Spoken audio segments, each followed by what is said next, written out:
Toshkentda Shanxay hamkorlik tashkilotining 2-chi xalqaro tibbiyot kongressi va O'zbekiston kardiologlarining respublika konferensiyasi bo'lib o'tdi.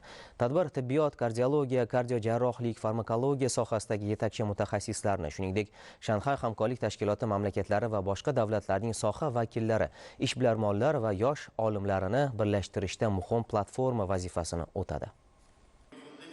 Ilmiy kashfiyotlar va zamonaviy texnologiyalar insonparvarlik bilan uyg'unlashdi. Kardioxirurgiya, genetika, sun'iy intellekt, yangi ta'lim modellari bularning barchasi bir maydonda birlashdi. Bu yerda yetakchi mutaxassislar, yosh olimlar, ilmiy markaz rahbarlari va xalqaro tashkilotlar vakillari jam bo'lishdi. Kun tartibidagi mavzular esa o'ta dolzarb: kardionkologiya, shoshilinch yordam, intervensiya amaliyotida yangi texnologiyalar, ta'lim transformatsiyasi. Kongressga Qo'qon shahridan tashrif buyurdik. Bu yerda Xitoydan, Belorussiyadan, Rossiyadan, qo'shni Qirg'iziston, Tojikiston mamlakatlaridan va boshqa turli davlatlardan kelgan olim professorlar ishtirokida eng oxirgi zamonaviy kardiologiya muammolari mavzusida tajriba va bilim ko'nikmalar almashildi va biz bu olgan bilim ko'nikmalarimizni ish faoliyatida tatbiq etib, yurak-qon tomir kasalliklarini oldini olishda va kam invaziv davolash usullarini keng qo'llashga harakat qilamiz.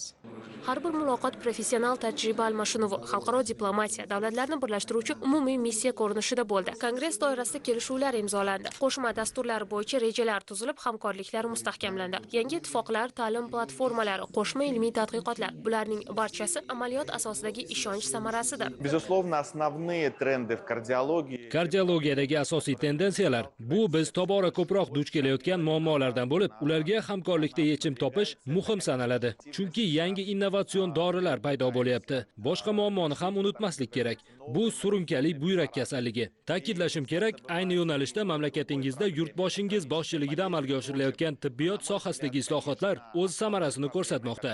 Ilmiy darajada ham bugun O'zbekistonning tajribasi bilan o'rtoqlashyapmiz va bu quvonarli holat. So'nggi yillarda Yevropa, Rossiya va O'zbekistonda o'tkazilgan bu kabi kongresslarda aynan shu muammolar asosiy ma'ruzalar markazida bo'lmoqda.